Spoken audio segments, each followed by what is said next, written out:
We're doing a message on forgiveness. Now, the forgiveness I'm talking about is not God forgiving us. It's not, you might say, so much us forgiving each other in a general sense.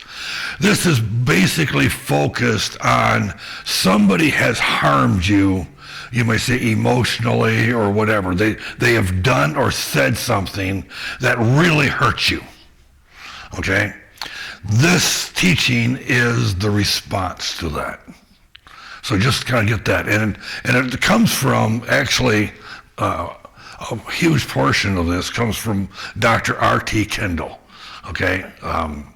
It's kind of his concept, and I stole it from him, and I'm now doing this. Okay? Just in case anybody doesn't know this, we do this to each other all the time. This is normal practice. So, but I like to give credit where it's due at the same time.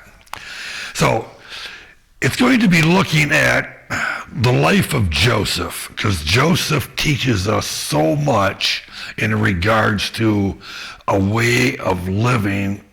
He is a very unique character in Scripture. He's one of very few that really don't have any negatives. And even though you might say we look at some of the great names, the great heroes of the faith, and these were just perfect people. They did everything right all the time, and then they did something really stupid and bad. Okay, Moses striking the rock when he was supposed to talk to it. Okay, which cost him the right to go into the promised land, the physical promised land, not the eternal promised land. Okay, I'm sure he didn't miss out on that one. We know that because he showed back up with Jesus. But anyway, so the life of Joseph is a huge portion of our understanding. And then, of course, there's another example, it's really bad when I almost say this. Jesus is the other example. Now, why do I say that? Just seems like that's kind of a sideline thing or something. It's because I think, and maybe I'm wrong, Jesus' example is, well, he's God.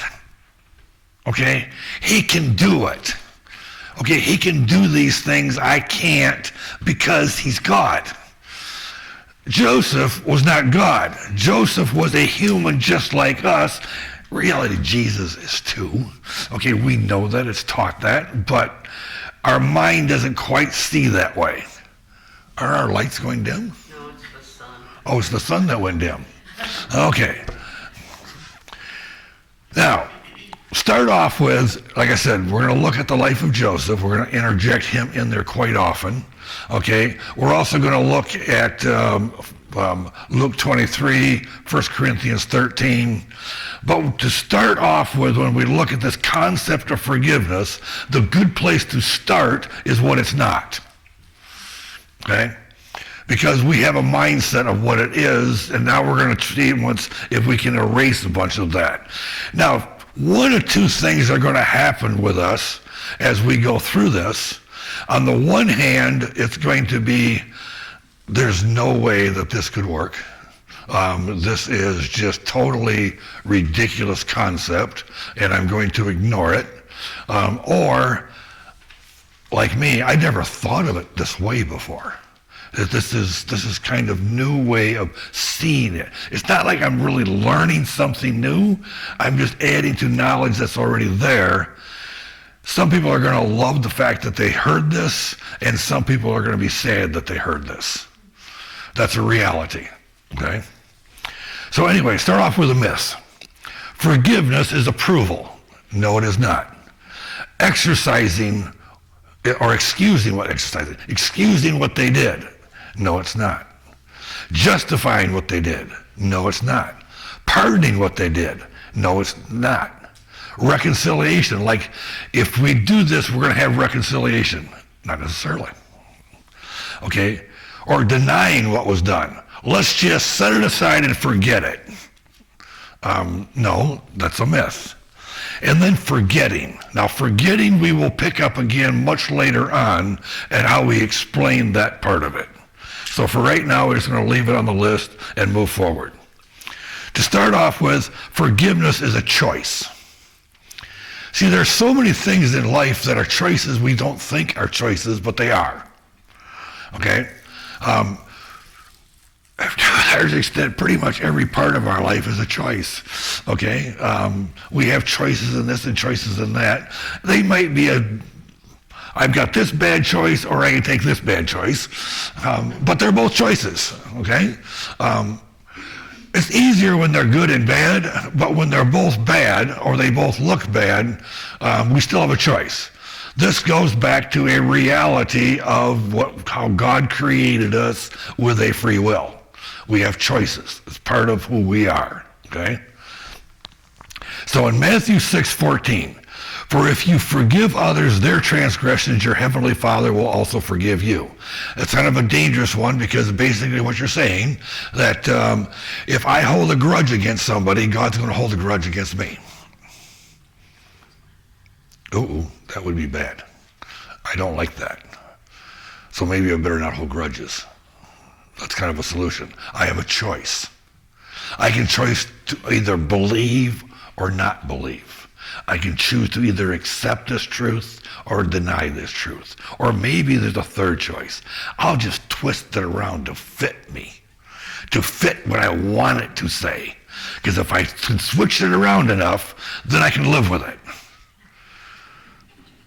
There's lots of bad choices out there.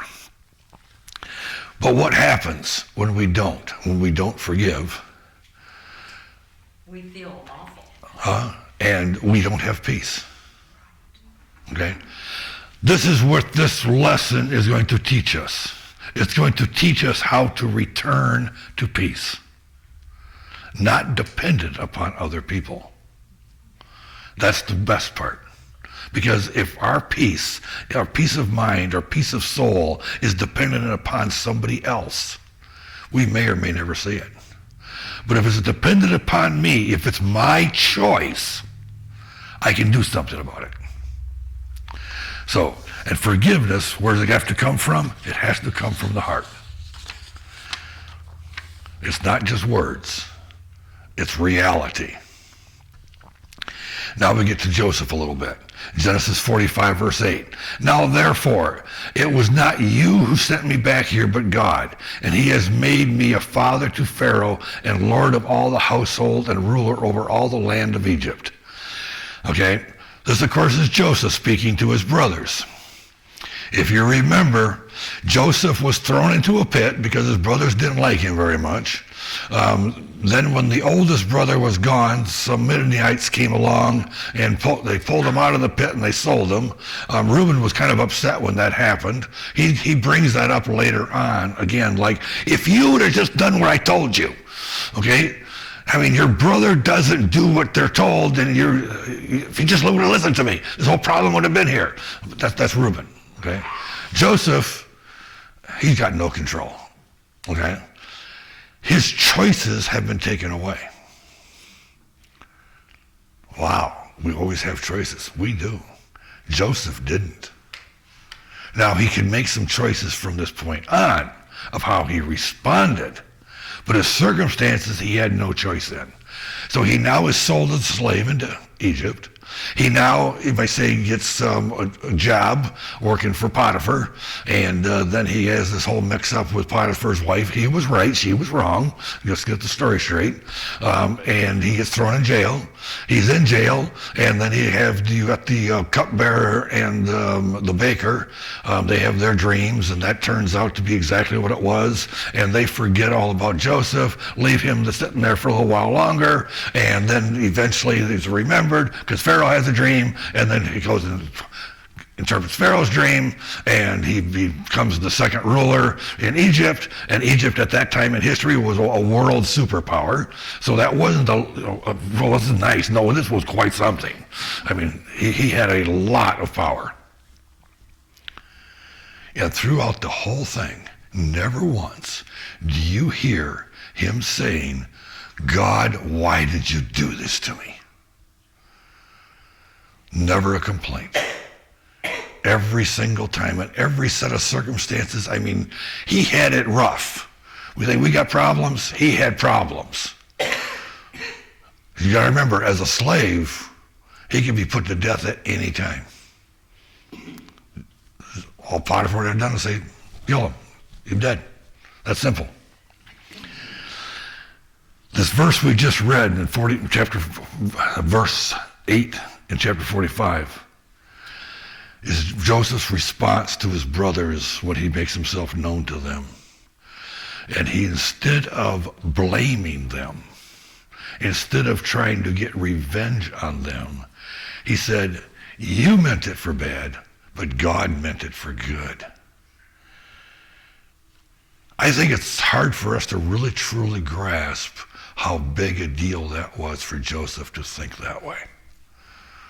Because this was forgiveness. And we're going to look into far more details, but that kind of sets the stage. So there's 7 steps in this lesson. Step 1, don't tell anyone what they did.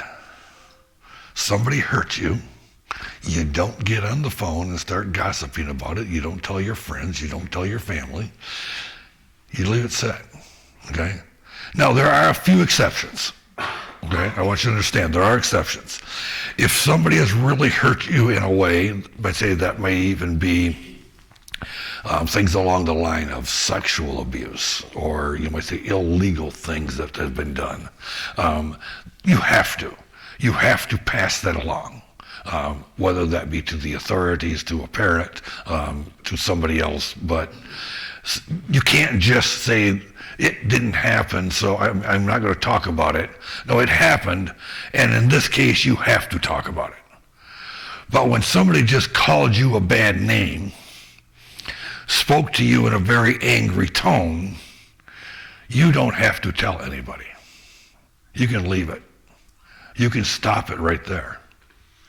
Now, is that easy? No, because I want to tell everybody how rotten a person they are, right? No, step 1, don't tell anybody. Oh, this goes against everything. You can't keep stuff bottled up, because if you keep it bottled up, you're going to explode. Bull. Step 2, do not let them be afraid of you.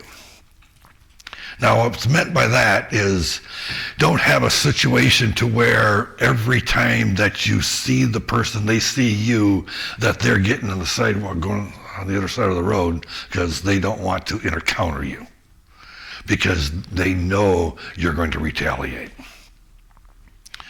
So if you act in a way and you demonstrate that you have no desire to get revenge, that you are leaving, you've dropped it. You're done with it. So you don't do anything to make them afraid of you. Now, when Joseph revealed himself to his brothers, they were scared. But he put them at ease. He said, no vengeance. Waiting for them to say they're sorry. So we're not waiting for them to say they're sorry. There again, because then we are depending upon the other person to give us that peace. So we don't wait for, oh, I'm sorry. Now, does that mean we don't say we're sorry? If we do something to somebody, we can say we're sorry.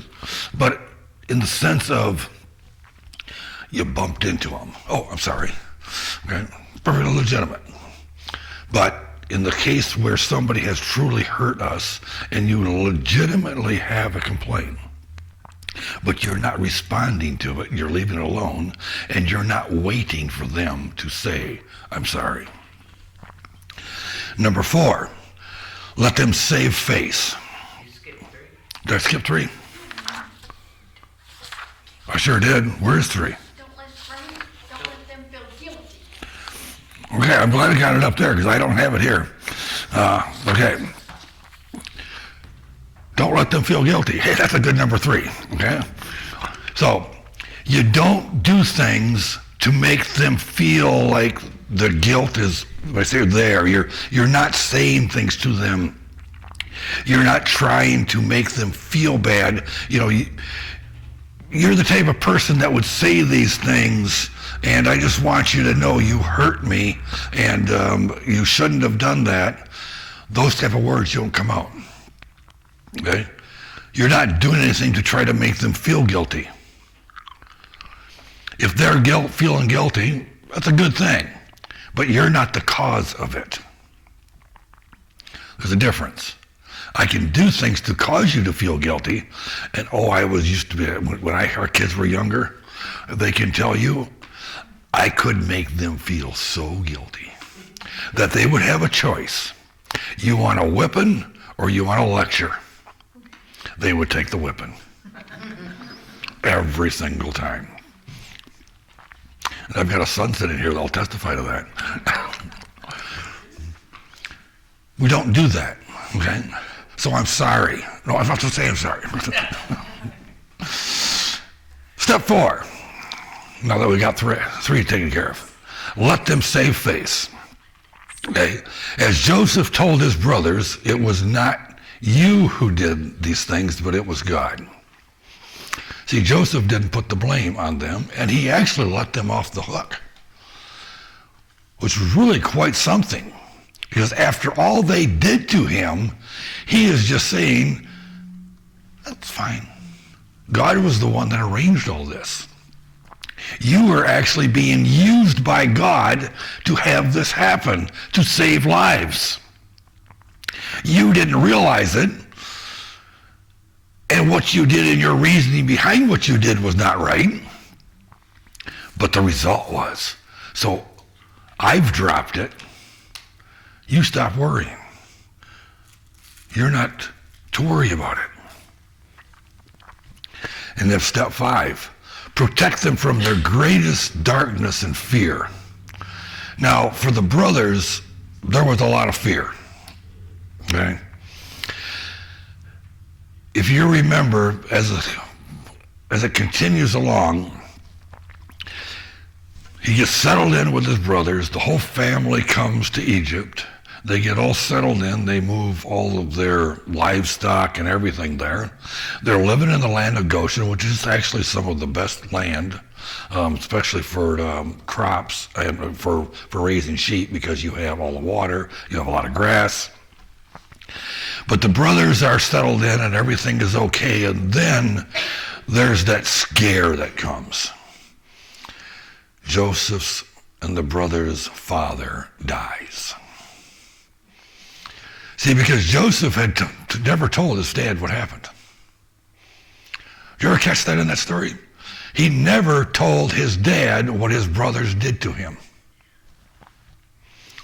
That was grace itself. That was quite something. He followed that do not tell others. He didn't tell his father. Why? Because he wanted to protect his father, one reason, from retaliating against his brothers. But the other was he followed this rule, this plan, this way of doing things, this godly way of doing things was don't tell. He didn't. Now his brothers can't accept that reality because now Dad died and that protection factor is gone. Now what's going to happen? Okay, he's no longer protecting Dad from hearing this story. Now he's going to get us. And you got to remember, there's a reality again here. He has the power and authority to have his brothers killed. All you got to do is say so. He could just say, take them, kill them, get rid of them. And nobody would have batted an eye. They would have just done as they're told. But he goes to his brothers and he tells them, don't worry. I have told you. God set this up. I harbor no animosity, no hatred towards you. Step 6, it's a life sentence. You don't bring it up again. See, just like Joseph, after his father died, he didn't then bring it up.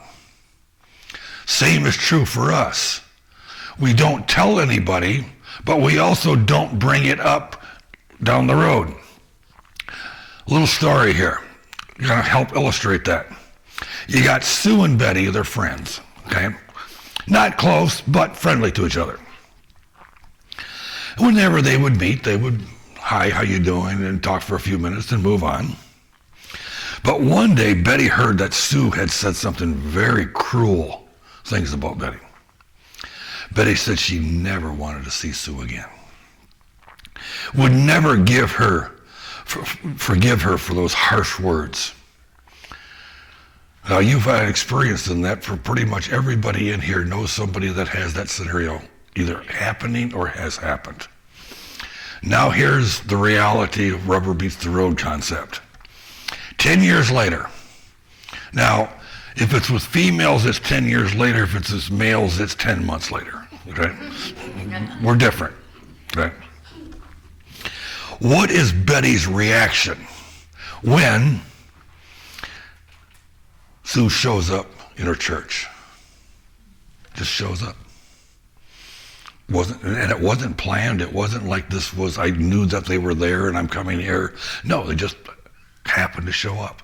And at church, okay? I mean, it makes it tough enough. I don't want to see them. I don't want to talk to them. And now they're here in church and everybody to everybody and they're talking. And then they have this terrible thing called meet and greet. And I'm expected to hug them. See, if it was getting rid of at the way back in the beginning, and if it was determined to never bring it up again, it would be a non-issue. Because you have dropped it. But because you didn't, you're hanging on to it, so you've had 10 years of no peace. Because you failed to follow God's plan, God's way of doing things. And it could be 20 years. It could be 5 years. It doesn't really matter. We get the point. There's God's way and there's the world's way. The world's way is just hold the grudge. Hold it forever. God's way is drop it forever. Two options. We have choices. In Genesis 50:15, when Joseph's brothers saw that their father was dead, they said, "What if Joseph bears a grudge against us and pays us back in full for all the wrong which we did him?" The brothers were more than willing to acknowledge that they were wrong. But they were in fear. It goes back to that whole concept, don't bring it up again, don't hold it against them, don't let them save face. All of these things are really coming together here. Because Joseph determined to do it the right way. And since he did, the only ones that weren't having peace were the ones that committed the crime in the first place. Joseph was at peace. Now you hope that down the road, these brothers also would find peace. But if Joseph would have gotten revenge, even if he would have just thrown him in prison, that peace would have come for nobody. So we're talking about Jesus, our Prince of Peace. Are we on the side of peace or are we on the side of conflict? Doing what seems really, really difficult, doing what seems like impossible, doing what the world says can't happen because it will never work. I can guarantee you from personal experience, after being taught this from the time I was a little kid, the most difficult person to be angry at is somebody who refuses to get angry back. It's a reality. I learned that a long, long time ago, and I've practiced it as much as I could, and it works. I've seen people's anger turn within just a few minutes with that absolute refusal to get angry in return. I might have told you this story once before, but some of you probably haven't heard it. We were doing a job in Richmond, Virginia, and we had gotten there the first night. Late at night, I get this phone call from the guy at the plant, who was kind of in charge of the process. And he was yelling at me, and he was screaming at me, and he was cussing at me, and he was pointing out all the terrible, stupid stuff I had done. We'd only been there one day, actually only part of a day. I didn't realize we could do that much damage in one half a day. But anyway, the other part of it was I had no idea what he was talking about. But what I did, I did it out of meanness. Should say I did this because it's the right thing to do, but my intentions were mean. What I did in response to him is, after he took a breath, I said, to be honest with you, I'm not sure what you are talking about. Well, didn't you do? No, we did not. Oh. I said, but that's okay. Because if you need to get it off your chest, if you need somebody to yell at, I'm always available. I can take it. And if it makes you feel better, good. That was mean because he was on a guilt trip for the rest of the time we were there. But I love to say that I did it for the right reasons. I did what was right for the wrong reason. Still makes it wrong, okay?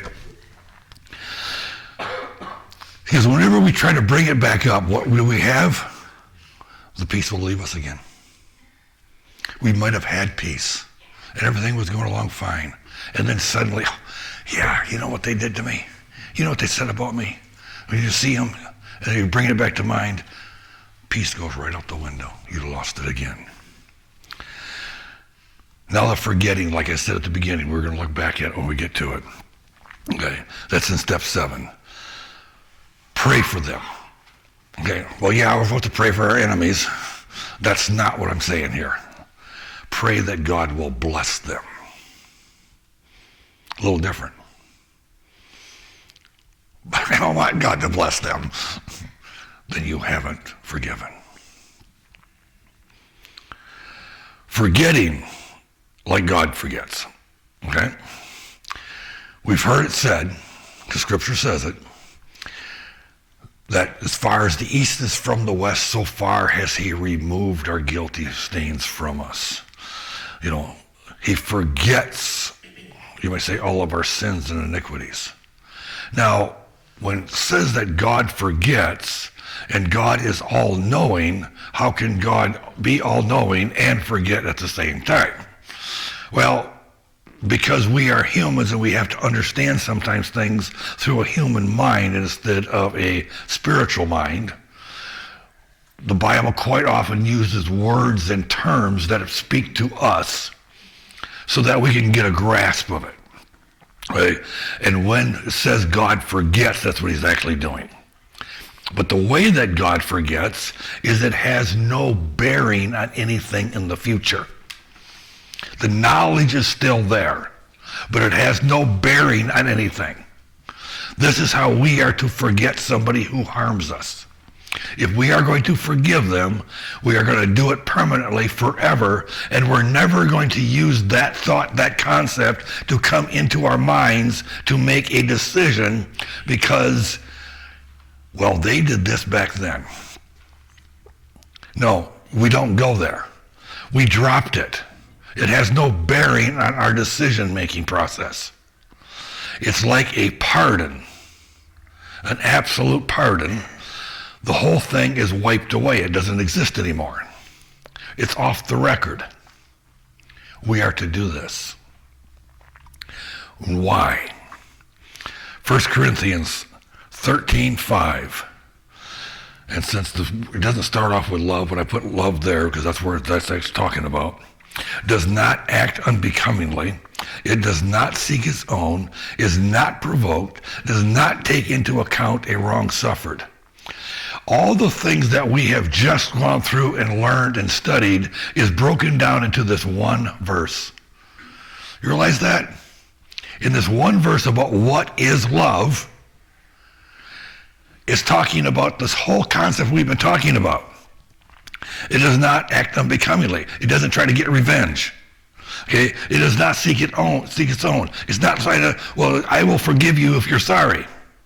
Okay? It's not provoked. I'm not going to let what you did to me provoke anger on my side. It does not take into account a wrong suffered. Remember what happened and I forgave? And because I forgave, I forgot, I left it alone. I'm not going to go there anymore. Because I want to keep this peace that comes from the love of my God. Because it was just explained to me what that love is and how I am to be and how I am to act. Because everything that says there is how God's love is towards me. And since he's my example, my supreme example, Joseph was a great example. Jesus Christ is a supreme example. Forgiveness in the most difficult human way possible works.